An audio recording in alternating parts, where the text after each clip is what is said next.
The year was 1872. The land the white men called Arizona Territory was a raw, red wound, baked hard by a sun that held no mercy. It was a place of high mesas that scraped the sky and deep canyons that held shadows older than memory. The wind was the only constant traveler. It whispered of drought and tasted of alkali dust. Life here did not flourish. It endured. It clung to the rock, sharp and thorny, waiting for the brief, violent promise of the monsoon rains. This was Dineta, the land of the people, and it was bleeding. War was not a formal declaration here. It was the air itself. It was the smoke from a burned hogan, the glint of a rifle barrel on a distant ridge, the silence of a spring that had suddenly gone quiet. The Bilagana, the white men, had come, and they did not understand the land. They saw it as a thing to be broken, to be fenced, to be owned. Their wagons cut deep ruts that the wind could not heal, and their thirsty cattle devoured the fragile grasses down to the root. Aaron, a warrior of the Dine, moved across this broken land like a whisper. He was a man carved from the sandstone itself, lean and hard. His skin burned the color of rich earth. His hair was long, black as a raven's wing, tied back with a simple leather thong.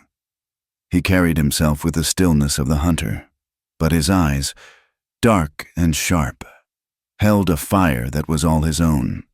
He was loyal to the traditions of his people. He had sat in the cleansing smoke of the sweat lodge. He had listened to the stories of the elders, and he had fought to protect his family. He stood on the rim of a wide canyon, looking east. A plume of dust marred the perfect blue sky. Miles away, soldiers. Their blue uniforms were a stain on the landscape. They moved slow, heavy, certain of their right to be there. Aaron felt the familiar coil of anger tighten in his stomach. He carried the heavy memory of the long walk, the forced march to Bosque Redondo that had nearly destroyed his people. He had been a boy then, but the memory of the cold and the hunger and the shame was burned into him. They were back in their lands now, but it was not the same. The Bilagana were everywhere. The elders preached patience. They said they must walk the new path, the path of the white man's paper. Aaron tasted dust and ash when he heard their words. This peace felt like a cage. He looked up, watching a red-tailed hawk ride the high thermals, a speck of perfect freedom against the endless sky. His spirit yearned for that. Not for war, necessarily, but for the simple, clean freedom of belonging to the land, not being trapped upon it, this loyalty to his people, and this private hunger for a freedom they could no longer claim, was the battle that raged inside him every day. Many miles to the south, near the muddy, unpredictable waters of the Little Colorado River, Isabella McDowell fought a different kind of war. She lived in a square, two-story ranch house built of imported pine, a monument to her father's determination to tame the wilderness. Jonathan McDowell was a man of singular vision. He had brought 10,000 head of cattle to this dry land and intended to build an empire. He was a hard man, but not cruel. He loved his daughter fiercely, but his love was a fortress. He saw the land as his enemy, a savage thing to be conquered, and he saw its native people as part of that savagery. Isabella was his only child, his heir, and she was a bitter disappointment. She was supposed to be a lady. Her parlor held a piano shipped at great expense from St. Louis, its keys yellowing in the dry heat, untouched. Her shelves were lined with books her father approved of, treatises on husbandry and ledgers.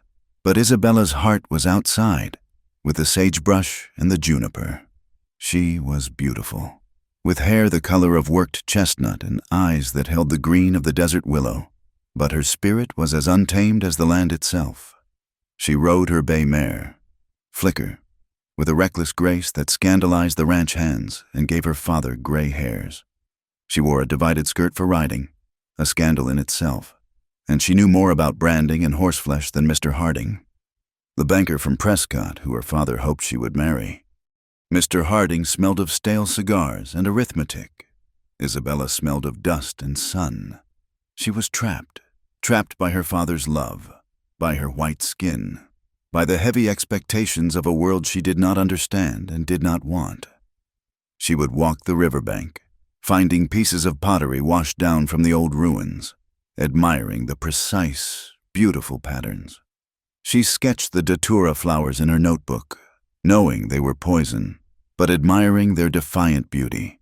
She was caught between the solid, suffocating world of her father's ranch and the unseen, magnetic pull of the wilderness he so despised. On a Tuesday in late afternoon, she rode too far. She was tracking a small group of stray calves, pushing them back from the broken lands to the north. Her father had forbidden her to ride alone, especially this far. The land here was all box canyons and sudden drop-offs. It was also close to the lands the Navajo still claimed, but the sky was clear, and the challenge of the ride was a balm to her restless soul. She had pushed the calves back toward the home pasture and was now walking her mare through a narrow cut in the rock, letting the horse breathe. Flicker stopped. The mare's head shot up, ears pricked forward, her muscles rigid.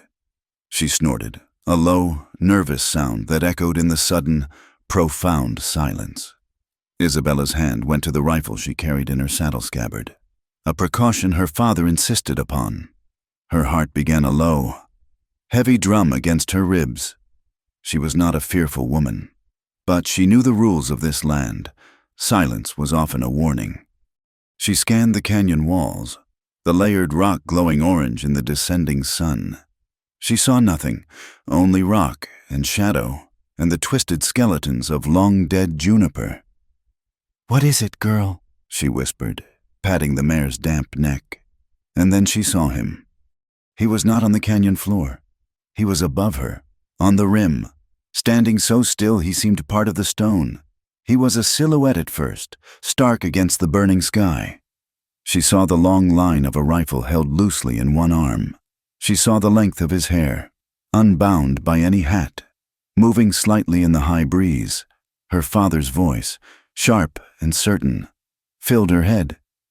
"If you see one, you ride fast. Do not look back. They are savages. Isabella, vicious." She did not ride. She did not move. Her hands, suddenly damp, rested on the pommel of her saddle. She would not show fear to a shadow. Aaron had been watching her for the better part of an hour. He had seen her ride, pushing the cattle with an expertise that surprised him. She was not like the heavy-footed soldiers or the clumsy ranch hands he sometimes saw. She moved with the horse, a single entity. He had seen her stop to check the hoof of her mare, her movements quick and sure. She was one of them, the invaders, the fence builders. She was the daughter of Jonathan McDowell, the man who claimed this canyon, the man whose cows were stealing the grass from the Navajo sheep. He should have seen her as an enemy, a symbol. But as he watched, he saw something else. He saw the way she tilted her head back, closing her eyes for just a moment, feeling the sun on her face. He saw a woman who was not afraid of the land. She seemed to be drinking it in. Now, she had seen him. He watched her stiffen. He saw her hand move toward her rifle, but she did not draw it. She simply sat her horse, her spine straight, and looked up at him. She was defiant. He could see her more clearly now. The chestnut hair, the strange, divided skirt, the proud set of her jaw. She was beautiful, but it was not the soft, pale beauty of the white women in the towns. Her beauty was strong, alive, like the high desert in bloom. It was a dangerous beauty. He remained perfectly still, a man of stone, watching her. This was the line, the edge of the two worlds, and they were staring across it. Isabella felt a strange, cold thrill move through her. It was not just fear, it was fascination. This man was everything she had been taught to hate. He was the wildness her father was trying to pave over. He was the danger in the night. He was, her father would say, a godless heathen. But as she looked at him, at his absolute stillness, his complete union with the rock and the sky. She felt a sharp, painful pang of envy. He was free. He belonged here in a way she never, ever would. He shifted his weight, a movement so slight it was barely perceptible. "You are far from your father's fences," he said. His voice startled her. It was not a shout. It was low and rough, like the sound of gravel rolling in a dry wash. It carried on the quiet air, seeming to come from the rocks themselves. Isabella's chin lifted. "I know where I am." A shadow of a smile touched Aaron's mouth, unseen from so far below. "Do you—" His words hung in the air. He did not mean the canyon. He meant this world, this place of blood and tension.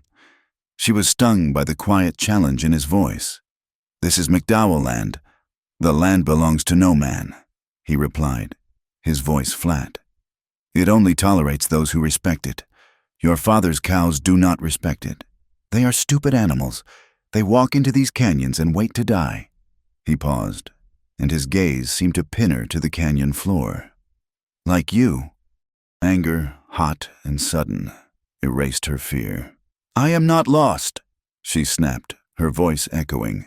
"And I am not stupid." He considered her for a long moment. He saw the flash in her green eyes. He saw the pride that held her in the saddle. "No," he said, and the word was softer, almost to himself. "Not stupid, but you are lost. You just do not know it yet." He began to move. He did not turn and walk away. He moved along the rim, his feet finding holds she could not even see. He was not walking. He was flowing, a part of the earth. "Wait," she called out, compelled by an impulse she could not name. "What is your name?" He paused, 50 yards from her now, looking back over his shoulder. The setting sun caught the hard line of his cheekbone and the glint of a turquoise stone at his throat. "That is not for you to know," he said, and then he was gone. He did not drop behind the rock. He simply stepped into a shadow and vanished. Isabella sat on her horse, her heart hammering against her ribs so hard she felt it in her throat. Her breath was coming fast. She was alone again, but the canyon felt entirely different. It was alive, and it had watched her, and it had spoken. She had just spoken to a Navajo warrior. He had not threatened her. He had not raised his voice. He had dismissed her. She pulled Flicker's head around, digging her heels into the mare's side, urging her into a hard, fast canter. She fled the canyon, racing the coming dark, her mind filled with the image of the man who seemed to be made of stone and shadow. She rode for the lights of her father's house, for the solid walls and the safety of her world, but for the first time in her life, the safety of that world felt like a lie. 3 weeks after her silent encounter in the canyon, the memory of the warrior on the rim had become a dull ache, a secret she kept even from herself. The ranch, her father's fortress of pine and will, felt smaller, the walls closer. Her rides were shorter, more guarded, and the land no longer felt like a simple escape. It felt like a thing that was watching her. The incident that tore the world open happened on the road from Flagstaff. A heavy freight wagon, carrying milled lumber and barrels of salted pork, was making its slow way to the McDowell Ranch. Isabella had ridden out to meet it, accompanied by 2 of her father's most trusted hands, Tom and a younger man named Charlie. Her father had needed her to sign the manifest. She had chafed at the escort, but the air in the territory had grown thick with tension. Rumors of small raids, of stolen sheep, had made Jonathan McDowell uncharacteristically cautious. They were in a wide, open basin, the sun a white-hot coin directly overhead. When the world dissolved into noise, it was not the high, trilling cry of a Hollywood picture show. It was a series of low, guttural barks, a sound that came from the earth itself. They were on them before the dust even rose. A war party, maybe 20 of them. They seemed to rise from the ground, their ponies painted, their faces streaked with black and red. They were Navajo. The first volley of rifle fire was a ragged crash. The lead teamster on the wagon arched his back, a grotesque puppet, and fell from his seat. Tom, the man to her right, grunted, a soft, surprised sound. Isabella turned to see him clutching his chest, his eyes wide with a terrible final understanding, before he slid from his saddle. Flickers screamed as a bullet tore a line of red across her neck. The mare reared, frantic with pain, and Isabella was thrown. She hit the ground hard, the breath driven from her lungs, the taste of alkali and copper in her mouth. Her hat was gone. Her rifle, still in its scabbard, was on her panicking horse, which was already disappearing in a cloud of dust. Charlie was shouting her name, firing his revolver. She heard the wet thwack of an arrow, and his shout was cut short. All around her was chaos. The heavy boom of rifles, the scream of men, the drumming of hooves. The wagon was taken. The Navajo warriors were swarming it, cutting the traces, whooping in triumph as they pulled open the canvas cover. Isabella scrambled on her hands and knees, terror a cold, paralyzing liquid in her veins. She crawled behind a cluster of greasewood, her body shaking so violently she could barely move. This was it. This was the savagery her father had warned her about. This was the death that waited in the wilderness. She saw one of them. He was tall, on foot, moving toward the wagon. He turned, and his eyes scanned the rocks. He was looking for survivors. He saw her. He was not the man from the canyon. This warrior was shorter, broader, his face a mask of brutal victory. He raised his rifle, sighting down the barrel at her. Isabella closed her eyes, her mind blank, waiting for the impact. A blur of motion, a horse, a different horse, a painted pinto, slammed into the warrior, knocking him to the ground. A man vaulted from the pinto's back, landing between her and the fallen man. It was him, the man from the canyon, Aaron. He did not look at her. His attention was entirely on the other warrior, who was scrambling to his feet, his face contorted with rage. The other man shouted something in the Navajo tongue. A question, an accusation, Aaron replied, his voice a low, sharp command. He held his rifle loosely, pointed at the ground, but his body was a coiled spring. The other warrior spat on the ground and jested at her, his meaning clear. She is a survivor. Kill her. Aaron did not move. He said something else, just 2 words. The other man's eyes widened, and he looked from Aaron to Isabella and back. He was challenging him. Aaron's hand moved, not to his rifle, but to the knife at his hip. He drew it, the blade catching the blinding midday sun. He took 1 step toward the other man. It was a standoff that lasted only a second, but it stretched into an eternity. Isabella watched, unable to breathe. He was defending her. He was one of them, but he was defending her. The other warrior's gaze faltered. He looked at Aaron's still, ready posture, at the cold promise in his eyes, and then at the chaos of the raid, which was already moving on. He grunted, a sound of disgust and thwarted rage, turned, and ran to his own horse, leaping on its back and disappearing after the others. Aaron did not move until the man was gone. The thunder of the raid faded into the distance. The basin was suddenly, shockingly silent, broken only by the buzzing of flies and the low, pained groan of the wagon's second teamster. Aaron sheathed his knife. He turned to look at her. Isabella was still on the ground, her hands raw, her riding skirt torn, her face smeared with dirt and tears. She was a wreck, a survivor. He walked toward her, his movements deliberate, unhurried. He stopped a few feet away, looking down at her. His face was unreadable, painted for war, his eyes dark shadows. He did not know who she was. She was just a white woman, the enemy, the spoils of a raid he had just participated in. "Why?" she whispered, her voice a dry croak. "You saved me." He crouched down, balancing on the balls of his feet. The proximity was overwhelming. He smelled of horse and sweat and the sharp, clean scent of juniper smoke. He reached out, not to her, but to the ground beside her, picking up a single spent cartridge. He studied it, then tossed it aside. "I did not save you," he said, his voice flat. "I saved him from a mistake. We do not kill women. It is bad medicine." His words were a cold slap. She was not a person to him. She was a taboo. She began to shake again, a delayed reaction to the violence. "They killed them," she said, gesturing to where Charlie lay. "They killed Tom." They were men. They fought. They died. He said it as if stating the sun was in the sky. It was a fact, simple and terrible. "You were with them," she accused, finding a spark of her father's anger. You raiders." His eyes narrowed. "Your people steal our grass. Your soldiers build forts on our sacred land. Your wagon brings the wood to build more fences. We take what we need to live.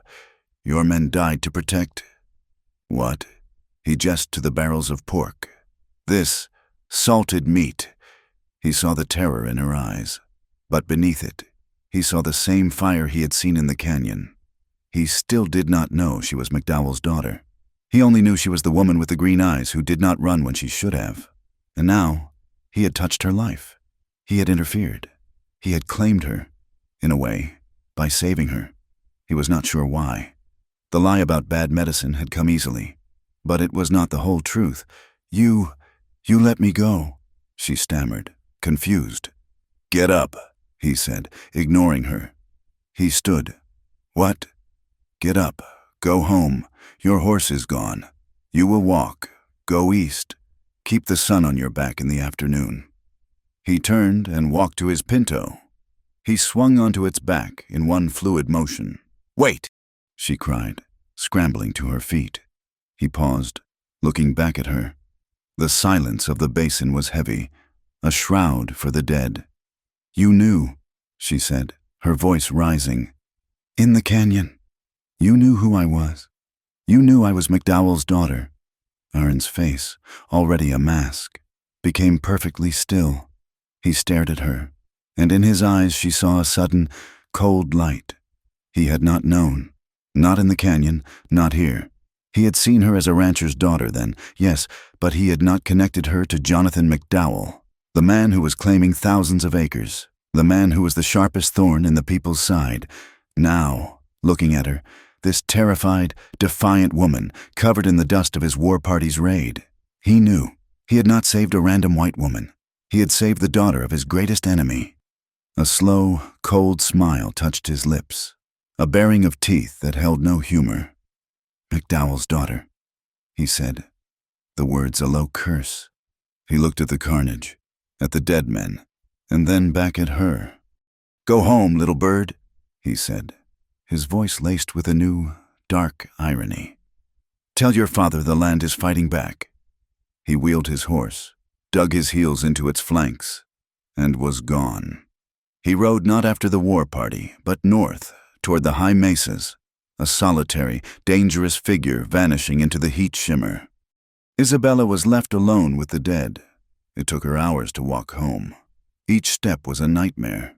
The sun beat on her bare head, her feet blistered, but the physical pain was nothing. Her mind was a battlefield. She had seen the savages her father despised. They had murdered Charlie and Tom. They were brutal, and yet one of them, the man from the canyon, had saved her. He had saved her first, and then, upon learning who she was, he had mocked her. He had let her go. He could have killed her. He could have taken her. He had done neither. She was trapped in a place that made no sense. She hated him for the raid, for the deaths of her men. She was terrified of him. But she was bound to him by the most intimate of threads. He had held her life in his hands and had given it back. She could not reconcile the killer with the savior. She could not understand the man who would fight his own comrade to spare her, only to look at her with such cold contempt. When she stumbled onto the ranch, a sentry saw her and fired a shot in the air. Her father was on her in a moment, his face a mask of gray terror. He swept her up, carrying her into the house, shouting for water, for bandages, for whiskey. He listened to her story, his face darkening with every word. When she finished, His hands were clenched into white-knuckled fists. "Navajo," he breathed, the word a curse. "On my land, killing my men, and they touched you." "Father, he let me go," she whispered, shaking. "He let you go," Jonathan McDowell roared, his voice cracking. "He let you go after his murdering band butchered Tom and Charlie. He let you walk. It is a game to them. Isabella, a cruel joke. To show us they can—" He slammed his fist on the oak table, making the glasses jump. "This is the end of it. Father, what are you—" "You are not to leave this house," he commanded, his eyes blazing. "Not for any reason. I am sending a wire to Prescott. I am hiring more guns. I am going to hunt this animal down. And you—" He stopped, his breath ragged. He looked at his daughter, at her torn clothes and bleeding hands, and his rage was suddenly compounded by a terrible, cold fear. "I am writing to Mr. Harding," he said, his voice suddenly flat and final. "I will tell him to come at the end of the month. You will marry him. This is not a discussion. This is not a request. I will not have my daughter living in fear, wandering this savage land. I will have you safe. I will have you civilized." "No," she whispered. "No," he shouted. "You will do as I say. You saw what is out there. You want that, or do you want the safety of a home, a husband, a life? I am your father, and I will protect you." He stormed out of the room, shouting for his foreman. Isabella sat alone in the darkening parlor. Her father's safety felt like a prison cell. His protection was a cage. He had seen the same event she had, and he saw only one thing savage: random violence. She saw something else. She saw a man, his face painted for war, who had made a choice. A man who had looked at her with contempt, but who had, for a reason she could not fathom, spared her life. She went to her room and looked in the mirror. She saw the dirt, the sunburn, the wildness in her own eyes. She thought of her father's walls and Mr. Harding's soft hands, and she felt a cold, deep suffocation. Then she thought of the warrior on his pinto, disappearing into the vast, dangerous, free land, and for the first time, she felt the true, terrible conflict. Her father, her blood, her people, or the man who represented everything she was supposed to fear, but who was the only one who had ever made her feel truly, terrifyingly, alive. Her loyalty was a rope, and it was being torn in two. The pine walls of Jonathan McDowell's ranch house were a prison. For 2 weeks, Isabella was a captive, not of any enemy, but of her father's love, which had soured into a cold, hard fear. He had doubled the number of ranch hands, hiring 6 new men from Prescott. They were not cowboys. They were gunmen, men with hard eyes and low-slung holsters, who lounged on the porch, their rifles always in hand. They made Isabella's skin crawl. Her father was a man possessed. He spoke of 2 things: the impending arrival of Mr. Harding and the hunt. He and his new foreman, a mean-spirited man named Shaw, rode out every morning. They were not rounding up cattle. They were scouring the mesas, looking for tracks, for smoke, for any sign of the savages who had dared to attack his wagon. "He will be here on the 1st of next month," her father declared one night at supper. "Mr. Harding, the arrangements are made. We will have a small ceremony here. The circuit judge will officiate." Isabella stared at her plate of congealed beans. "I will not," she said, her voice low. "What was that?" Jonathan snapped, his fork pausing halfway to his mouth. "I said I will not." She looked up, and the green fire in her eyes matched his. "I will not be sold like a prize heifer, father, not even to protect your precious empire." His hand cracked across her face. The sting was sharp, shocking. He had never, in her entire life, laid a hand on her. His face was white with rage and a deeper, more terrible pain. "You are an ungrateful, foolish child. You do not know what I am protecting. You do not know the world." "I know this world," she shot back, her cheek blazing, tears of fury in her eyes. "I know it better than you, and I know I would rather be dead out there than die in here, in this This box. Married to a man who smells like a counting house. She fled the room, ignoring his roar for her to return. She locked her bedroom door, her body shaking. The slap was not just an insult. It was a severing. The bond that had held her, chafed her, but always been her anchor, was broken. He saw her as a possession to be protected. He did not see her at all. That night, she slipped out. She had planned it for days, a length of rope, her divided skirt and boots hidden under her mattress. The new men were drinkers. By midnight, their laughter from the bunkhouse was loud and sloppy. Her father, exhausted from his fruitless hunt, was deeply asleep.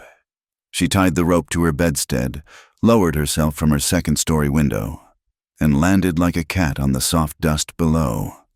The stable was her greatest risk, but she knew the locks, and she knew the horses. She did not take Flicker. The mare would nick her a greeting. She took a quiet sorrel, her movements slow, practiced, her hands calming the horse with gentle strokes. She led him a full half-mile from the house before she dared to mount, her heart a cold, hard knot in her chest. She did not know where she was going. She only knew she had to get out, to breathe air that was not poisoned by her father's fear and control. She rode north, toward the high, broken land, toward the canyons, toward the place she had last seen him. She rode toward the man who had murdered her father's men and saved her life. She was not riding to a lover. She was riding to the only person in the world who seemed to understand that the land was not a thing to be owned. He found her before she had gone 5 miles. She was crossing a moonlit alkali flat when he simply appeared. A shadow detaching itself from a larger bank of shadow. Her hand flew to her mouth to stop her cry. The sorrel shied, snorting. Aaron sat on his pinto, not 10 yards away, watching her. He was not painted for war. He wore simple buckskin trousers and a loose cotton shirt. His hair was free. "You are either the bravest woman I have ever known," he said, his voice a low rumble in the vast quiet, "or the most foolish. I was not looking for you." She lied, her voice trembling.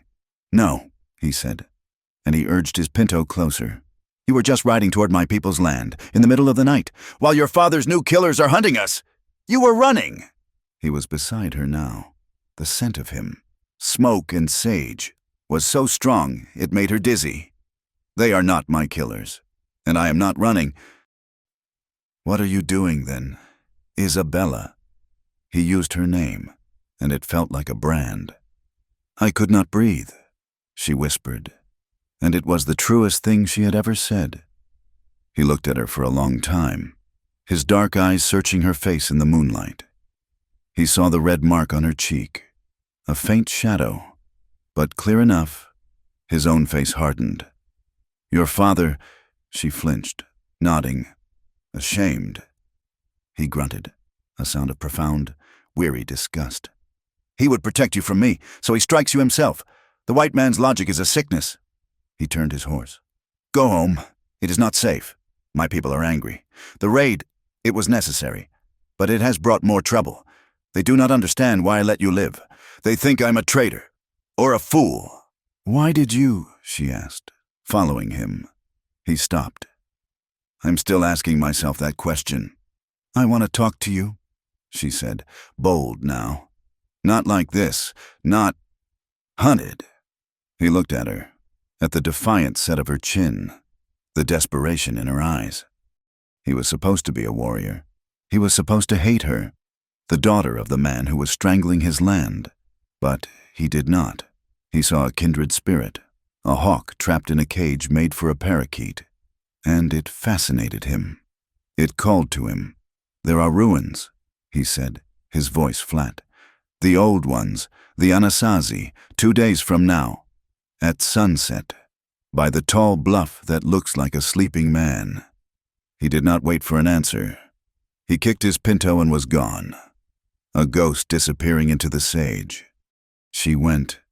2 days later, she feigned a sickness, a woman's complaint, and her father had let her be. too busy with his new plans to build a line of fences clear to the river.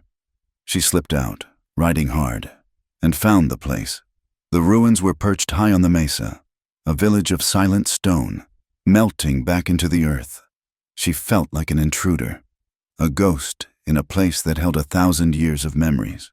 He was there, waiting, sitting on a high wall, looking out over the painted desert. That evening, they talked. It was stiff at first. She was the white woman. He was the Navajo warrior. She asked him about the raid. He did not apologize. "Your father's world is built of fences and paper," he said, his voice quiet. "Reasonable. He draws a line on a map and says, 'This is mine.' The land does not understand this. The deer do not read his paper. My people need to hunt. We need to live. Your father's cows eat the grass. His men shoot at us when we come near. What choice do we have but to kill?" She whispered. "Your men had guns," he replied, his gaze unrelenting. "They chose to use them to protect your father's property. They died for it. I would die for my family. I would die for this land. What would you die for?" Isabella. The question silenced her. She had no answer. She told him about St. Louis, where she had gone to school for one winter, a city of mud and noise, and women in stiff dresses who laughed behind their hands. "I hated it," she said. "I felt like I was being buried alive." He nodded. He told her about Bosque Redondo, the place they called Huildi. He did not speak of the battles. He spoke of the sickness, the bad water, the children who died. He spoke of the walk home, hundreds of miles, when their gods had finally relented and the white men had let them go. "We came back to a land that was scarred," he said. "But it was our land. To be free is to be able to breathe the air of your home. Everything else is a lie." Their meetings became a secret, burning thread in her life. Once a week, sometimes twice, she would find a way. They met at the ruins, or by a hidden spring, or in the deep shade of a cottonwood grove by the river. The admiration bloomed, painful and sharp, into something deeper. She was not just seeing a man. She was seeing a world. He taught her the names of the plants, the language of the birds. She saw a life not of savagery, but a profound connection, of hardship and grace. He, in turn, saw her. He saw her courage. He saw the way she touched a broken piece of ancient pottery. With a reverence he understood. She was not like the others. She did not want to conquer. She wanted to belong. He found himself looking for her, found his heart lifting at the sight of her sorrel picking its way up the trail. This love was a betrayal of his people. It was a danger to his soul, and it was as unstoppable as the setting of the sun. The tension on the land grew. Shaw and his gunmen, frustrated by their inability to find Aaron's band, grew vicious. They shot a half-dozen of McDowell's own cattle, claiming it was a Navajo raid, just to inflame her father further. They burned a vacant hogan they found, a winter shelter, an act of pure, spiteful vandalism. Aaron's people were ready for war. The warrior he had confronted, whose name was Kia, was stirring up trouble. He said Aaron was soft, that he was bewitched by the white woman, that he had betrayed them. Aaron was forced to walk a knife's edge, counseling patience to his elders while holding back the hot-blooded young men like Kea, all while his own heart was being stolen by the daughter of the man who was causing it all. The night it broke was cold, with a full moon that washed the desert in silver and black. He had sent her a message, a small bundle of juniper tied with a strip of red cloth, left by their meeting place at the river. It meant danger. It meant stay away. She came anyway. She found him at the ruins, pacing, his body a tight coil of fury. "I told you not to come," he snapped, his voice a lash. "You are in trouble," she said, ignoring his anger. "I can see it. What is it?" "Your father's men. Shaw." He spat the name. "They found one of our sheep camps. They did not just take the sheep. They shot the dogs. They hurt a child, a small boy." Isabella's hand flew to her mouth. "Oh, no. He is not dead," Aaron said, his voice tight. "But he is hurt, and Kea is using it. He says this is my fault, that I let you live, and this is the price. He is calling for a full raid on your father's ranch, not for cattle, for blood. My father, he does not know. He would not allow that? She pleaded. Your father knows nothing, Aaron roared, his control finally breaking. He advanced on her, his finger jabbing at her chest. He sits in his wooden box and sends his dogs to do his work. He is a coward. And you are a fool for coming here. I came because I was worried about you, she cried, standing her ground. Worried about me? He laughed, a short, bitter sound. I am a warrior. You are a child. Your father is bringing a war down on all of us.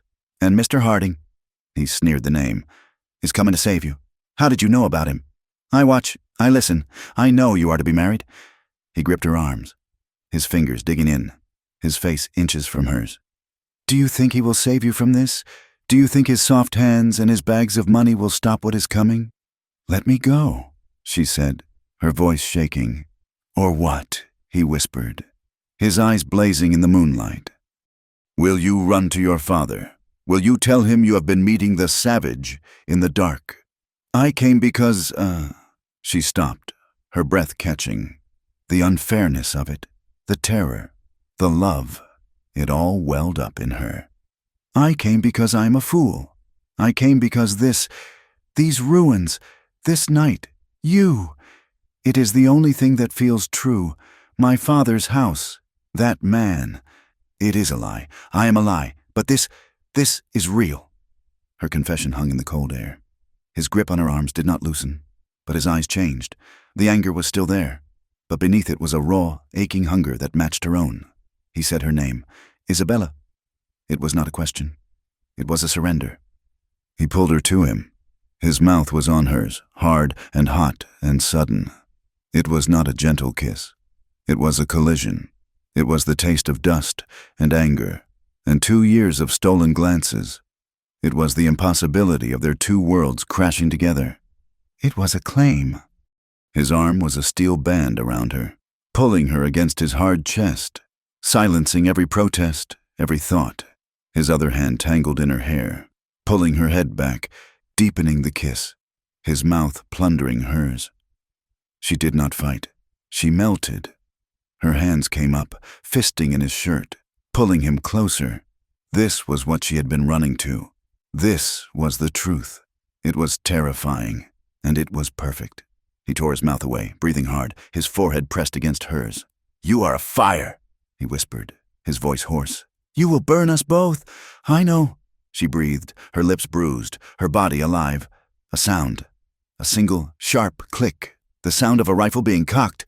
They both froze. Aaron moved so fast she almost fell. He pulled her, spinning her behind a thick stone wall, into the deepest part of the shadow. His hand clamped over her mouth.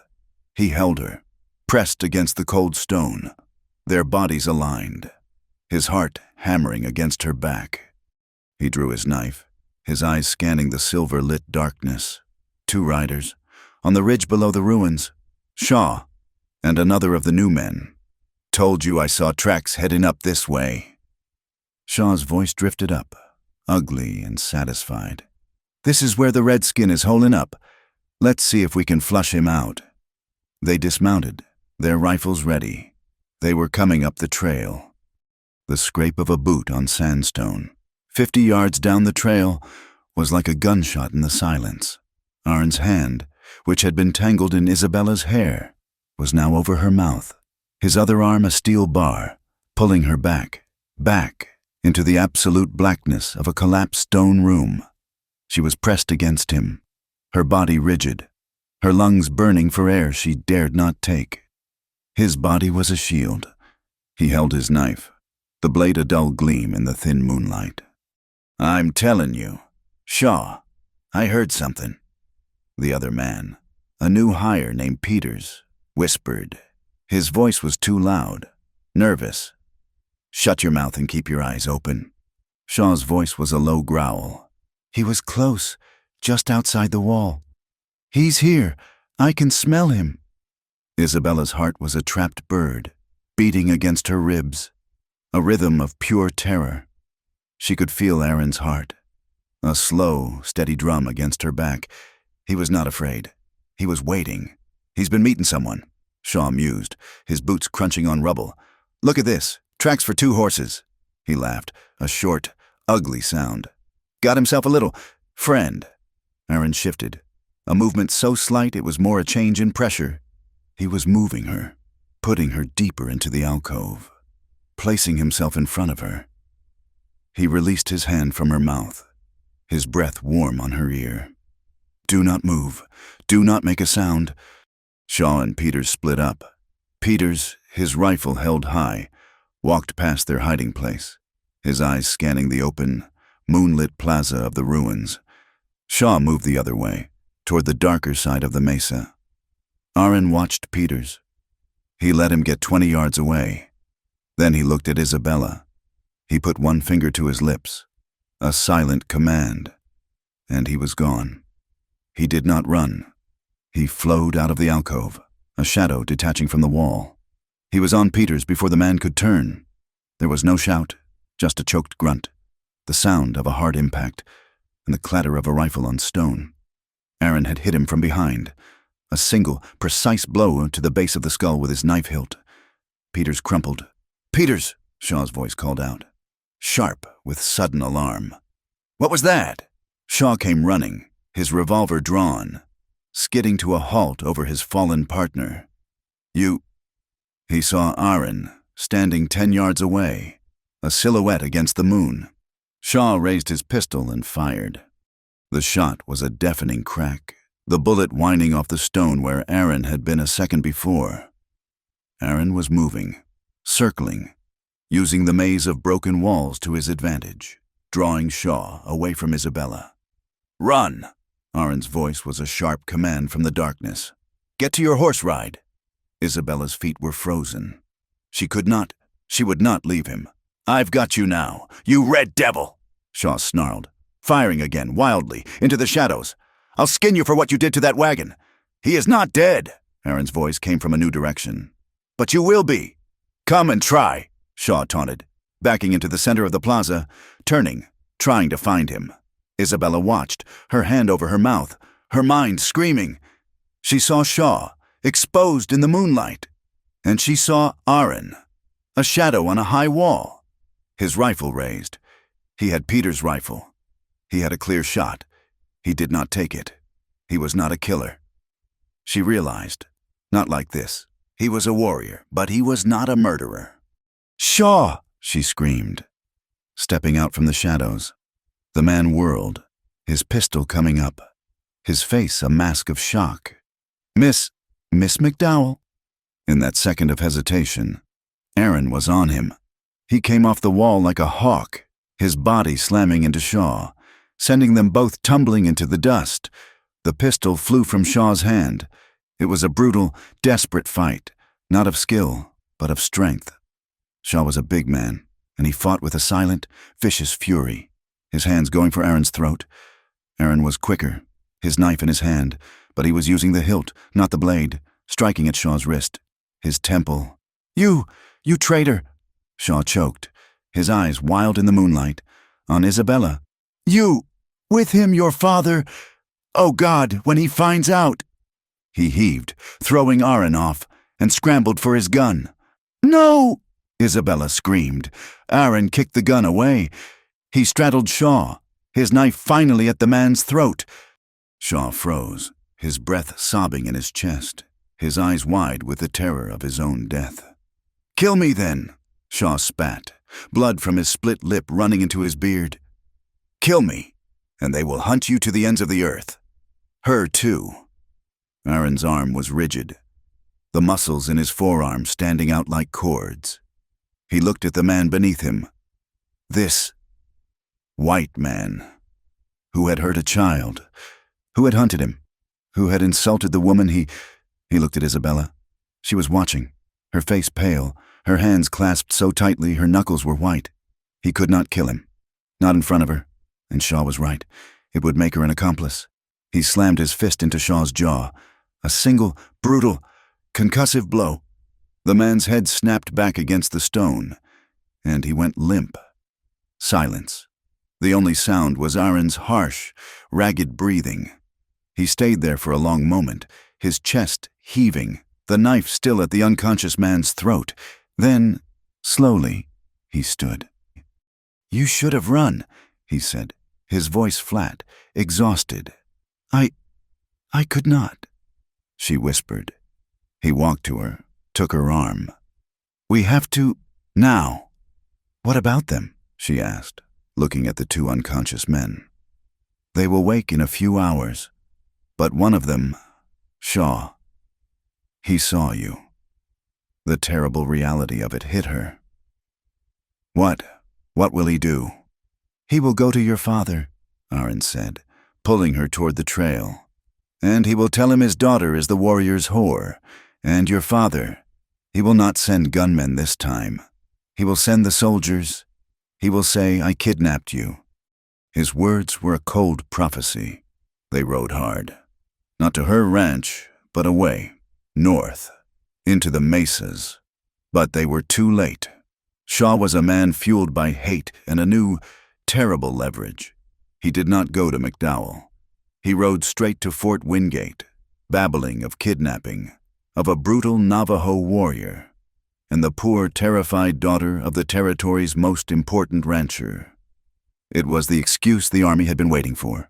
For weeks, the new colonel, a man who saw glory in extermination, had been constrained by treaties.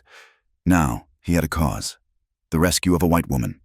Within 2 days, a full cavalry patrol, 50 men, was sweeping the territory. They were not looking for a lost woman.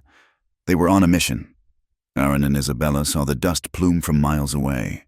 They were trapped on a high, bare mesa. "They are moving fast," Aaron said, his face grim. "They are not searching. They are hunting. What do we do?" Isabella's voice was small. "We split up," he said, his voice hard. "You ride south. Tell them you escaped. Tell them I took you. Lie. They will believe you. You will be safe." "No," she said, her voice fierce. "I will not." "Isabella." He grabbed her, his face desperate. "This is not a game. They will not take me prisoner. They will kill me where I stand. And you, if they find you with me, willingly, they will treat you as a traitor. Do you understand? Go, now." "I will not leave you. You're a fool," he shouted, his pain and fear making him cruel. "Then I am a fool," she shouted back, tears of frustration in her eyes. "I will not run and leave you to die." The sound of a bugle, thin and sharp, cut the air. They had been seen. "It is too late," Aaron said, his voice suddenly calm. He pulled his rifle from his horse's scabbard. "Take your horse. Ride to them. Now. Isabella, it is the only way." He slapped her sorrel's rump, hard. The horse bolted, running toward the soldiers. Isabella, caught by surprise, cried out, pulling on the reins. Aaron ran the other way, on foot, toward the rocks, a deliberate target. "There he is," a soldier shouted. "After him." A volley of shots. Bullets kicked up dust around Aaron as he ran. Isabella, in the middle, screamed his name. Miss McDowell, a young captain, his face red with exertion, reined in beside her. His men sweeping past. "Are you all right, ma'am? We have got you." "No, wait," she cried. "Do not shoot. He... She did not know what to say. Aaron turned, at bay, his back to a rock wall. He raised his rifle.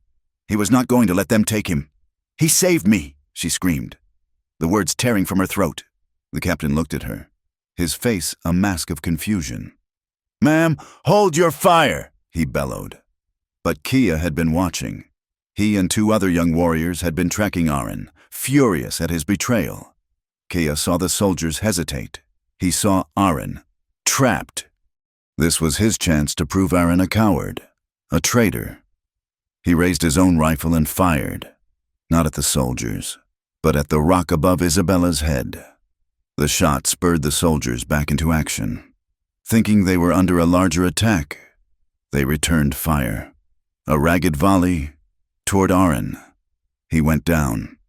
A bullet had torn through his thigh. Another had grazed his side. He fell, his rifle clattering. "We got him," a soldier yelled. "Cease fire," the captain roared. He looked at Isabella, his face hard. "Ma'am, you are coming with us, now." They captured Aaron. He was alive, but bleeding badly. They bound his hands, slung him over a horse like a sack of grain. "He'll hang," the captain said to her, his voice devoid of sympathy. "He'll be tried for your kidnapping and for the murder of the McDowell men. He'll be at the fort for 3 days. Then it will be over." Isabella rode beside them, a prisoner in her own rescue, her heart a cold, dead stone in her chest. She was taken to her father's house. He wept, he held her, he raged. Mr. Harding was there, his face pale, his eyes wide. The house was a fortress, full of her father's gunmen and the captain's soldiers. She was locked in her room, a prisoner of her safety. She heard them talking through the door. Her father, the captain, Mr. Harding. "A trial, of course," the captain was saying. "A formality. We have 2 dead men and a kidnapped woman. He'll hang on Saturday. My condolences, Miss McDowell, for your ordeal." She is not herself," her father said, his voice thick. "But she will be. She and Mr. Harding will be married as soon as this animal is dead. We will have peace." Isabella sat on her bed. She saw Aaron's face as they took him. The blood, the pain, and the cold, hard contempt he had thrown at her. A look meant for the soldiers. A look to prove he was her captor, not her. He had done it to save her reputation. He was willing to hang for it. She stood up. Her choice was made. There was no family. There was no home. There was only him. She went to the window. It was a 2-story drop, but she had done it before. This time, she did not wait for midnight. She waited for the chaos of the evening meal. She heard the men laughing in the dining room. She tore her bedsheet into strips, tying them together, her knuckles raw. She was not a prisoner. She was a rescuer. She set her small writing desk on fire. The dry wood and paper went up in a whoosh. Smoke began to pour under the door. She did not wait for them to see it. She smashed her window with a water pitcher, wrapped her hand in a cloth, and threw her rope out. She was halfway down when the shouting started. Fire in her room. She did not care. She dropped the last 10 feet, landing hard, her ankle twisting, a sharp pain shooting up her leg. She ignored it. She ran for the stables. A man, one of the new gunmen, rounded the corner, his pistol drawn. "What the—" Isabella did not hesitate. She had grabbed a heavy iron skillet from her own hearth. She swung it with all her strength, catching him full in the face. He went down without a sound. She took his gun. She took his horse. She rode like the devil himself was at her heels, the alarm bell on her father's ranch ringing behind her. The fort was a low, wooden stockade, 20 miles away. She rode the horse into the ground, its breath coming in great, sobbing gasps. But she did not stop. She arrived near midnight, her leg a throbbing agony, her face set in a mask of cold determination. She could not fight them all. She needed a diversion. The stables. She slid off the horse, her leg buckling. She limped, dragging a burning branch from her abandoned campfire. She jammed it into the dry hay piled against the stable wall. It took a minute, then 2, then the hay caught, and the dry wood of the stable exploded in flame. "Fire!" a sentry yelled. "The stables are on fire!" The fort dissolved into chaos. Men ran, shouting, grabbing buckets, trying to save the horses. Isabella limped, using the gun as a crutch, toward the low, dark building the captain had called the stockade. One guard. He was watching the fire, his back to her. She raised the pistol. Her hands were shaking. She could not shoot him. She clubbed him, as she had the man at the ranch, a single, desperate blow to the back of his head. She grabbed his keys. She found the cell. It was dark, a hole.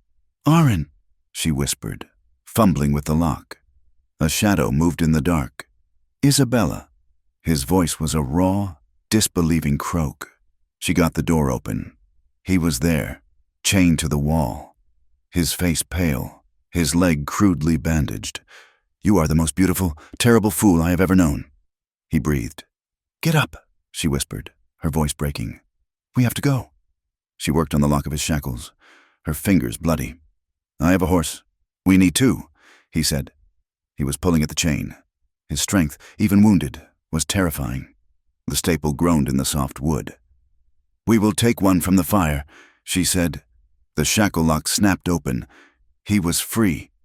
He stood, his leg buckling, but he caught himself. He grabbed the fallen guard's rifle. "Go," he said. "To the west wall. I will get the horses." "No. We go together." He grabbed her, his face inches from hers. "Do as I say. For once, go!" He kissed her. It was not like the kiss at the ruins. It was desperate and fast and full of the taste of blood and fear. "Now." He ran, limping heavily, toward the fire and the screaming horses. She ran, her own leg on fire, toward the west wall. He met her there 2 minutes later, not with one horse, but two, their eyes rolling, wild with firelight. "Up," he commanded. He threw her onto the sorrel, ignoring her cry of pain as her leg took the strain. He mounted the pinto, his own face gray. They rode out of the open gate. A soldier saw them, raised his rifle. "They are escaping!" Aaron fired from the saddle. Not at the man, but at the ground in front of him. The soldier dove for cover. They were out. They were free. They rode into the darkness, the sounds of the chaotic burning fort fading behind them. They rode until the horses could not take another step. They found a shallow wash, a tiny, hidden crease in the earth, and collapsed. The moon was gone. It was the darkest hour before the dawn. They were cold, hurt, and shaking with the aftershock of the escape. Isabella began to weep. Not loud sobs, but a silent, awful shaking, her body betraying the control that had gotten her this far. I cannot go back. My father, he will... I have nothing." Aaron pulled her to him. He held her, his own body rigid with pain, his wounded leg sending jolts of fire up his side. He just held her, stroking her hair, his hands shaking. She pulled back, looking at him, her face a pale oval in the dark. "They were going to kill you. I heard them. They were going to hang you." "It was a good trade," he said, his voice rough. "My life for yours. You would have been safe, married to your banker." "Safe," she whispered, her voice raw. It was not safety, it was a grave. "But you looked at me like you hated me. When they took you, I thought—" "I wanted them to hate me," he said. "I wanted them to think you were innocent, a victim. I wanted you to live. Isabella, do not," she said, her voice suddenly sharp. She put her cold, trembling fingers on his lips. "Do not lie to me. Not anymore. Do not play these games. Do not tease me. My heart, it is broken. I think I cannot be teased. Not now. Aren't, not by you." He stared at her, at the raw, desperate honesty in her eyes. All the lines were gone. The line between white and Navajo, between captive and rescuer, between man and woman. All that was left was this, them, hunted, broken, and together. A slow, pained smile touched his mouth. It was not the cold smirk of the canyon. It was not the bitter smile of the ruins. It was a smile of pure, aching recognition. He saw her, all of her. He leaned in, his lips brushing her ear, his voice a low, rough whisper that sent a shiver through her entire body. "As you want." His fingers, which had been clutching her shoulder, uncurled. They did not leave her. They moved. They teased back, sweet as sin. His touch was light, impossibly gentle, tracing the line of her jaw, feeling the frantic pulse in her throat. His thumb brushed over her bottom lip, which was trembling. He smoothed the damp, tangled hair from her temple. His hand was rough, calloused, but his touch was a question, a promise. He cupped her face, his gaze holding hers in the dark. You set fire to your world. Isabella McDowell, he whispered, his voice vibrating with a new, dark possessiveness. There is nothing left for you there? She did not pull away. She leaned into his hand, her own hand coming up to cover his, holding it against her cheek. I know, she breathed. Now, he said, you are in mine. The war was not over. It was everywhere. It was in the soldiers who were, even now, mounting a pursuit. It was in her father's rage. It was in Kea's betrayal. And it was here, in this wash, in the impossible, terrible, and defiant love between them. They were two enemies who had found their only solace in each other, and the cost of that solace was everything. The dawn came, not with color, but with a slow, painful graying of the sky. The cold in the wash was a physical thing, a heavy, wet blanket that settled into their bones. Isabella's ankle throbbed with a dull, persistent fire, and every time Aaron shifted, a low grunt of pain escaped his lips. The blood on his trouser leg had stiffened into a black crust. The fire at the fort, the adrenaline of the escape, had faded, leaving behind the stark, brutal reality of their situation. They were fugitives, wounded, with 2 exhausted horses and a long, impossible distance to cover before the army reorganized and the hunt began again. We cannot stay here, Aaron said, his voice a hoarse whisper. He pushed himself up, his face ashen in the half-light, his jaws set against the agony of his leg. They will find the tracks as soon as the sun is fully up. We must be in the rocks by then. Isabella nodded, her own body screaming in protest. She used the fallen guard's rifle as a crutch to stand, her ankle buckling before she caught her balance. Where do we go? To my people, he said, as if it were the only answer in the world. To the stronghold. It is a 3-day ride from here. If we are strong, we are not strong. He looked at her, his gaze sharp and assessing. Can you ride? I can ride, she said, her voice firmer than she felt. He pulled himself up onto the pinto, his hand gripping the mane, his face slick with sweat. Isabella mounted the sorrel, her teeth clenched against the jolt of pain. They moved out of the wash, 2 broken figures on stolen horses, heading north into the labyrinth of red rock. Just as the first rim of the sun set the eastern mesas on fire. For 2 days, they moved through a world that did not want them. Aaron was a genius of the land. He led them through dry riverbeds, over stretches of bare slick rock that would hold no tracks, and through narrow canyons so deep the sun never touched the bottom. He seemed to know every crease, every shadow, every crack in the earth. But the land was as much an enemy as the soldiers.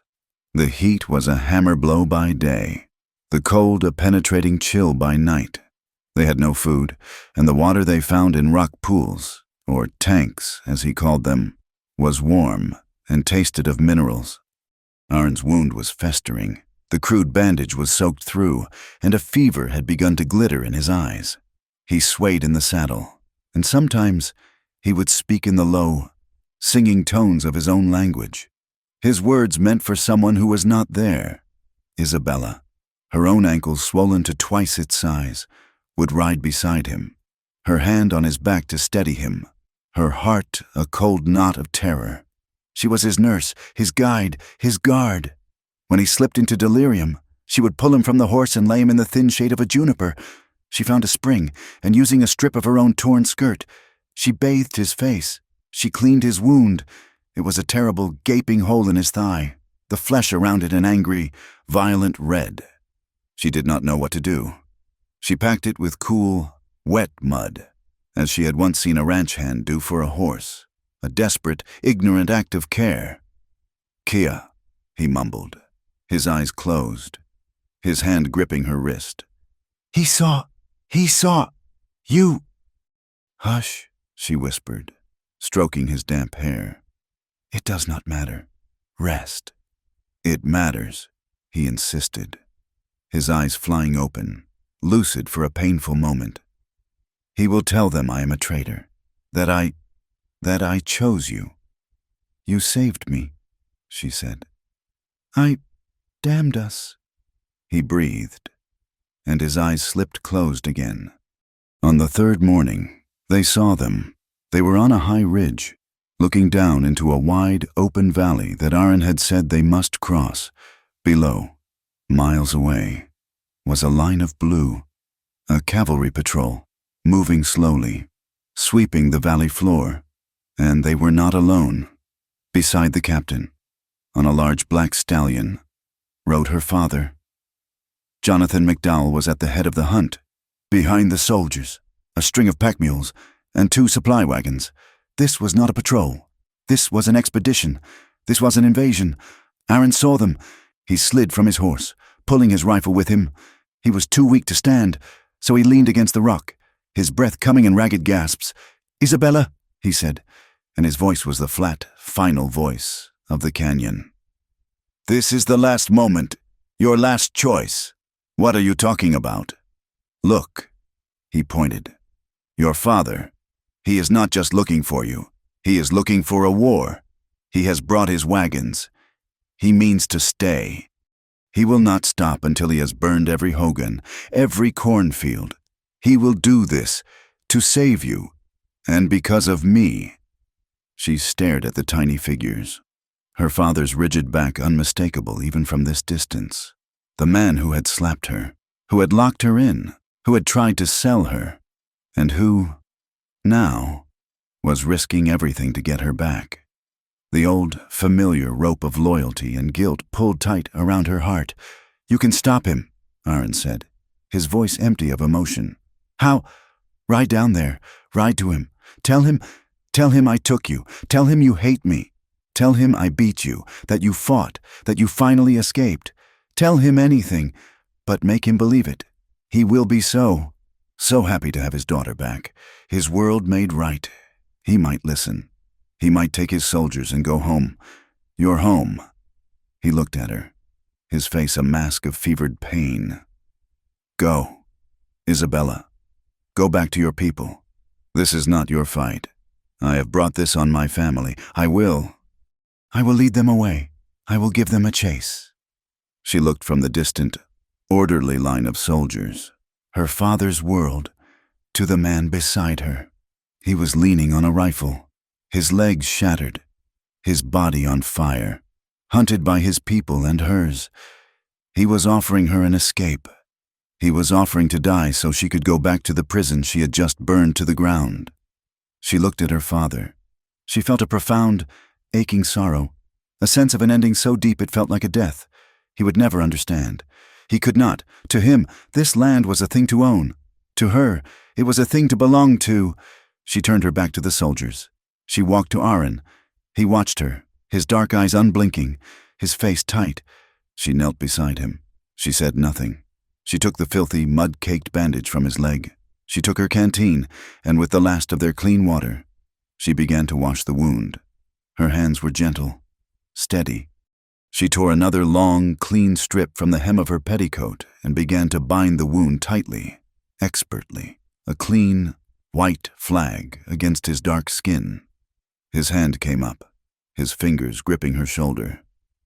"Isabella, what are you doing?" "I am stopping the bleeding," she whispered, her hands not faltering. "They will see you, your father. My father is a blind man," she said, her voice quiet, but as hard as the rock they hid behind.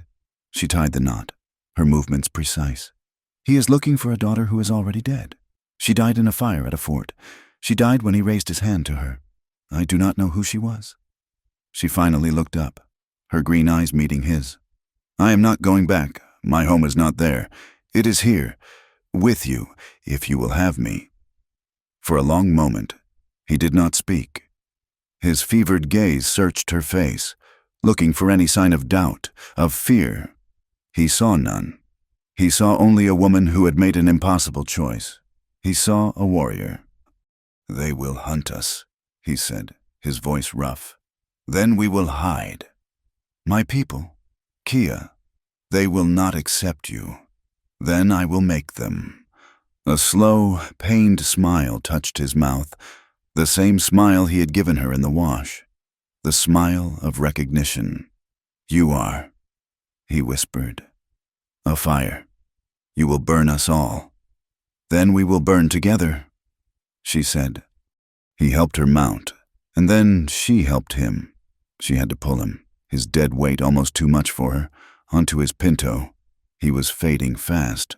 The stronghold, he whispered, his head leaning against her back as she rode beside him, her arm around his waist, holding him in the saddle. Due north, a canyon. The mouth. Looks like a snake. Open.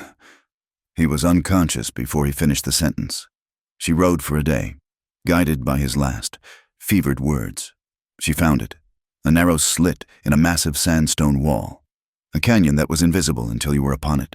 She rode in, her heart in her throat. The canyon opened into a wide, green valley, a paradise hidden from the world, filled with hogans, with sheep, with cornfields, and with people. They emerged from the hogans, their faces hard, suspicious. They saw the white woman in her torn, filthy skirt, on the sorrel. Then they saw Aaron, slumped over his pinto, bleeding, perhaps dead. A cry went up. Kia was there, his face a mask of dark, triumphant fury. He strode forward, grabbing the reins of her horse, yanking her to a halt. "So," he snarled, in broken, harsh English, "the White Witch brings him home. The traitor, he is dead." "He is not dead," Isabella snapped, her voice cracking with exhaustion and fear, but she would not let him see it. "He is wounded. Get the healer, now." "You give me orders," Kia laughed, and raised his hand to strike her. She comes with his blood on her hands, but she speaks with his voice. The words came from an old woman, wrapped in a blanket of such intricate design it hurt the eyes. Her face was a map of 100 years, her eyes as bright and sharp as obsidian. She was a clan mother. She walked forward, ignoring Kea, and looked up at Isabella. My grandson, he lives," she asked, her English slow, precise. "He lives," Isabella said, her voice softening. "But he is badly hurt. The soldiers, they shot him. I got him out." Kia spat. "She lies. He was with her. He betrayed the people. He let her live. He ran to her. He is a traitor. And she is his whore." Isabella slid from her horse, her bad ankle giving way. She fell to her knees, but she held her head high, the rifle still in her hand. "I am not," she said, her voice shaking but clear. "I am Isabella. My father is Jonathan McDowell. He is the man who hunts you. His men. Shaw. They hurt one of your children. This started a war. Your soldiers. The white soldiers. They captured Aaron. They were going to hang him." She looked at the old woman. "I set fire to the fort. I broke him out. We have been hunted for 3 days. Your Kia. He fired on the soldiers while I was with them. He is the one who almost got Aaron killed. He is the one who brought them down on us." A murmur went through the crowd. Kea's face went dark. "She lies. She carries a rifle she does not know how to hold," the old woman said, her gaze on the gun. "She carries the blood of my grandson, and she does not weep. She asks for a healer." The old woman looked at Isabella. You set fire to the white man's fort for him." "I would have burned the world down for him," Isabella whispered. The old woman nodded, a single, sharp dip of her chin. "Hozhoni," she said. It was a blessing. Take him to the singer, now." Kea started to protest, but the old woman's gaze silenced him. "And take her. Take the firewoman. Clean her. Feed her. She is one of us now. She has chosen. The choice is made." They took Aaron away, 2 men carrying him gently. The old woman, whose name was Atza, or woman, led Isabella to a small hogan. She was given water, warm and clean. She was given a stew of corn and mutton, and she ate, her body shaking, until she could eat no more. They gave her a woven buckskin dress, soft and simple. They bathed her wounds. She lived in a dream for the next week. She slept on a sheepskin, and she worked. She ground corn between 2 stones until her arms ached. She learned to card wool, her hands clumsy, but her mind sharp. She learned to be silent, to listen, to watch. The women taught her, not with kindness, but with a simple, direct acceptance. She was here. She would work. She was part of the whole. Kia watched her, his hate a palpable thing, but he could not touch her. She was under the clan mother's protection. Aaron was healing. The medicine man, the singer, performed a ceremony, a long, chanting prayer that filled the canyon with sound. On the 10th day, he was allowed to walk, limping with a cane. He found her by the small stream, washing wool. He did not speak. He just stood, watching her. She looked up, her hands red and raw from the work. Her hair was braided, her face was tan from the sun. She was not the woman he had met in the canyon. She was not the woman from the ruins. She was someone new. "You are here," he said, his voice rough. "I am here," she replied. He sat, wincing, on a rock beside her. The canyon was filled with the sounds of life children laughing, the bleating of sheep, the rhythmic thump of a loom. It was peaceful. "My grandmother, Astza. She calls you Fire Woman," he said. "I know. It is a strong name."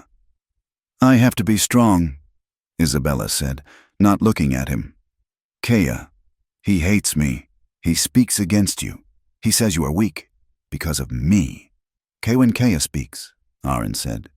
"He speaks only of his own fear. He's a small man. He is a dangerous man. We are in a dangerous time." He looked up, past the canyon walls, to the thin strip of blue sky. "Your father, he is still out there. The soldiers, they will not stop. They are furious. We have shamed them." Isabella stopped her work. She looked at him, at the way the sun caught the new, thin lines of pain around his eyes. "I know. This peace," he said, gesturing to the valley, "it is brief. It is the breath before the storm." "I know," she said again. She had made her choice. She had abandoned her safe, suffocating life. She had joined his people, a tribe at war, a tribe that did not fully trust her, to be with a man who was now marked as a traitor by both sides. She had run from her father, only to find herself still hunted by him. The war was not over. It was just beginning. And she was, at last, exactly where she was supposed to be. The brief peace of the hidden canyon was a stolen breath. The days shortened. The high peaks that guarded their valley were dusted with the first sharp white of winter. The air, which had been a furnace, now held a clean, cold bite. Life settled into a new rhythm, a cycle of preparation. Isabella, who had once known only the schedules of her father's ranch, now learned the rhythms of the earth. Her hands, once soft, were now hard, her palms calloused, her knuckles cracked. She spent her days with the women, grinding corn on the metata, the rhythmic scrape of stone against stone, a new kind of clock. She learned to sort wool, to twist it into strong yarn, her fingers slowly gaining the wisdom of the motion. Astza, the old grandmother, was her shadow, her teacher, her protector. She taught Isabella not with words, but with gestures. A sharp tap on the hand when she held the grinding stone wrong. A low grunt of approval when the yarn was even. Isabella learned the Navajo words for corn, for water, for fire, for sky. The women of the tribe, who had first looked at her with suspicion, now treated her with a quiet, neutral acceptance. She was no longer the white woman. She was Asa Tli, the fire woman. She worked hard. She ate what she was given, and she was silent. She had earned her place. Aaron healed, but he was changed. The wound in his thigh had closed, leaving a puckered, ugly scar that pulled the muscle tight. He walked with a limp, a permanent, hitching gait that was a constant, physical reminder of his choice. He no longer moved with the fluid grace of the warrior he had been. He moved with the deliberation of a man who understood consequence. The fire in his eyes was still there, but it was banked, a deeper, more thoughtful coal. He and Isabella were given a hogan of their own, A small, six-sided house of mud and juniper logs, its door facing the rising sun. It was small and dark and smelled of earth and smoke.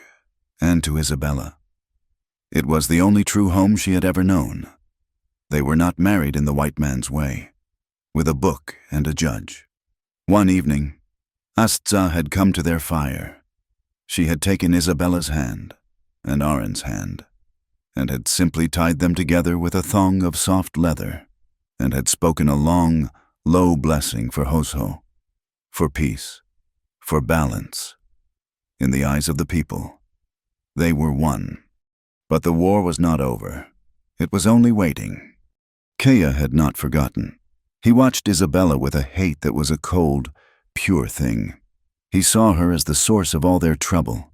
He saw Aron's limp as a sign of his weakness, a physical mark of his betrayal. He spoke in whispers to the other young men, his voice poison, undermining Aron's authority. "He sleeps with the white woman," he would say, "and her father sharpens his knife. He has brought the fox into the sheepfold." The truth of his words came with the first deep snows.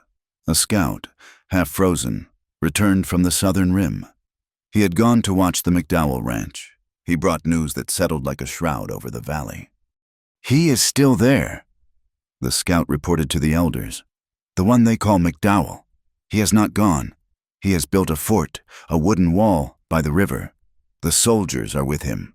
They patrol every day. They have wagons, cannons. They are waiting for the spring. They are waiting to finish the war." A council was called. The air in the great ceremonial hogan was thick with fear and anger.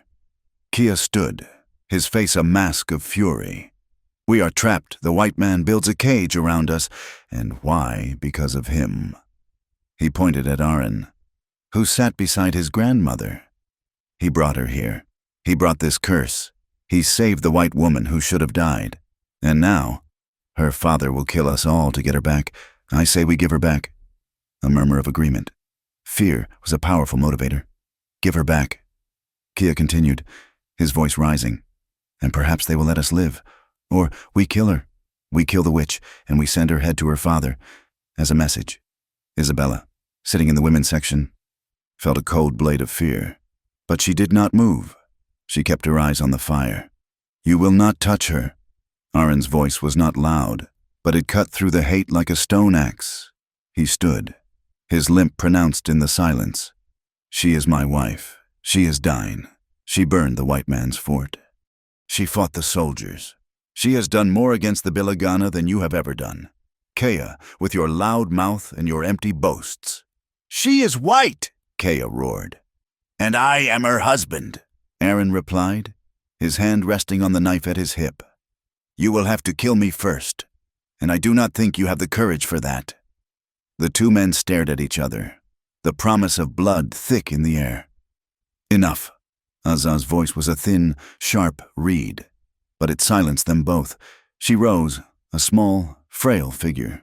"The war was here before the fire woman. The white men have wanted this land since I was a girl. Do not blame the spark for the dry forest. Kea speaks from fear. Aron speaks from love. Both are clouds that blind the eye. The truth is this. We are here. The soldiers are there. We must survive the winter. And in the spring, we will fight. Not for this woman or that man. We will fight for the land, for the people. The choice is made." Her word was final. The council was over. That night, in the dark safety of their hogan, Isabella tended to Aron's leg, which ached in the deep cold. She rubbed it with a salve of juniper and pinon resin, her hand strong and sure. "He is right," she said, her voice a low whisper, not meant to be heard. "Kea." Aron was silent. I brought this," she continued, her voice thick. "My father, he is a stubborn man. He will not stop. He thinks he is saving me. He will destroy you all to do it." Aron caught her hand, stopping her movement. He pulled her up, so she was sitting, facing him. "Look at me." She raised her eyes, her own gaze full of the conflict she felt. "You did not bring this," he said, his voice fierce. "The world is what it is. Greed. Hate. Those things were here. What you brought was this. He touched his own chest. You brought me. I was just a warrior. Angry. Lost. I knew what I was fighting against. I did not know what I was fighting for. Not really. He took her hand, the one that was hard and calloused, and he kissed her palm. You are my home, Isabella. This earth. He touched the wall of the hogan. This sky, it is all the same. It is my center. I will not let them take you, and I will not let them take you, she whispered, her voice fierce. I am not that girl anymore, the one who was afraid. I am the fire woman, and I will burn them if they try. He smiled, that slow, rare smile that was only for her. I know. The war came, as they knew it would. It did not come in the spring. It came in the heart of winter, in the deepest snow. Jonathan McDowell was a man driven by a cold, righteous fury, and he could not wait. He paid a Ute scout, an old enemy of the Navajo, to find a way, a high pass that was clear of snow. The warning came at dawn, a high, thin cry from the canyon watch. They were coming. Not the full army, a patrol, 20 men, but they were inside the canyon, led by Shaw and by her father. The village exploded into chaos. Men grabbed rifles, women pulled children into the hogans. Aaron was already moving, his limp a strange, urgent rhythm. He grabbed his rifle. Go, he said to Isabella. To the high caves, with the women. No, she said.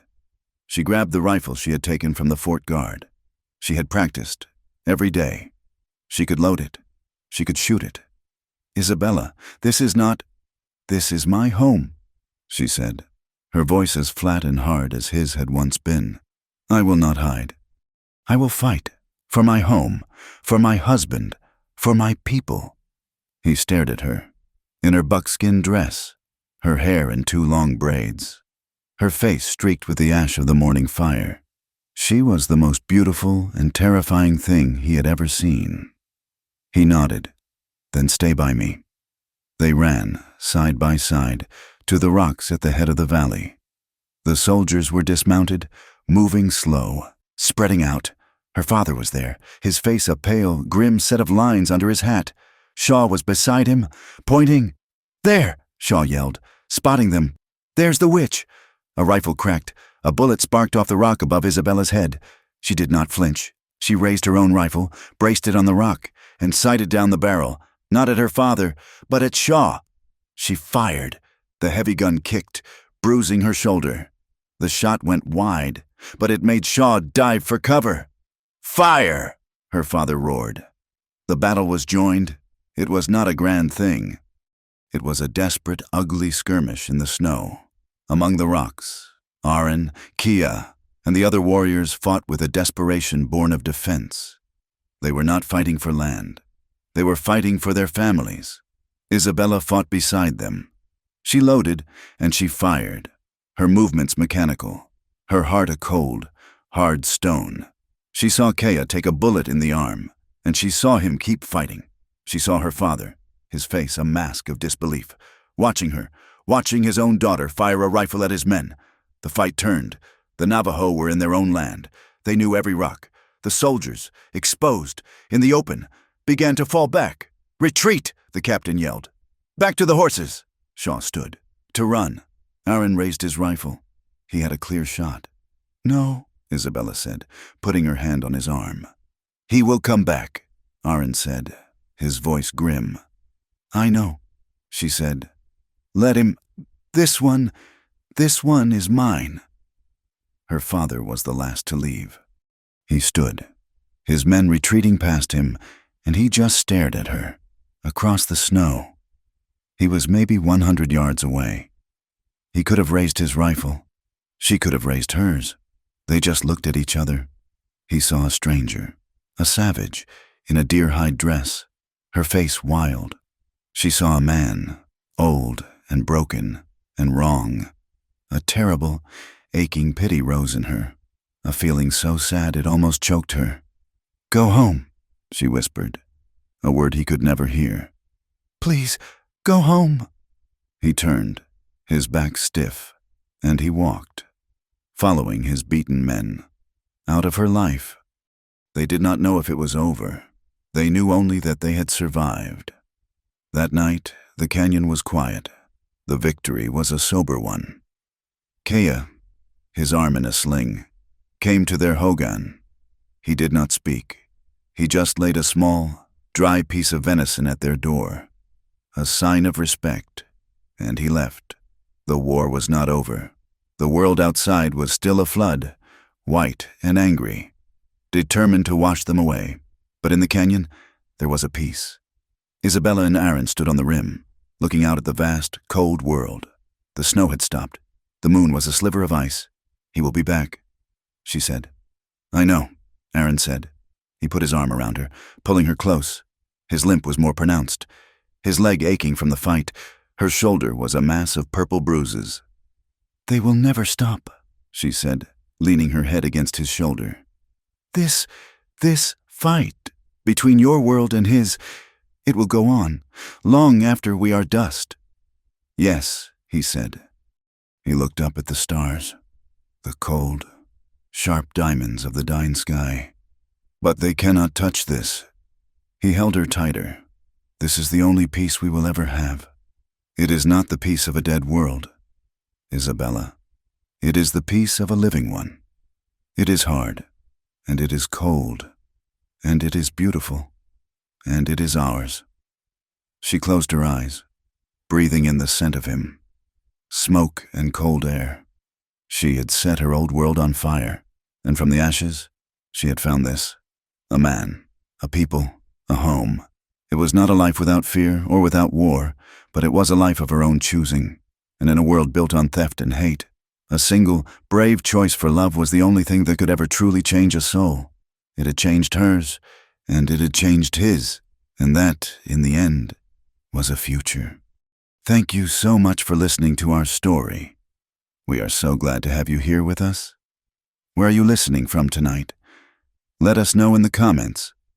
We love to hear from you and share our thoughts.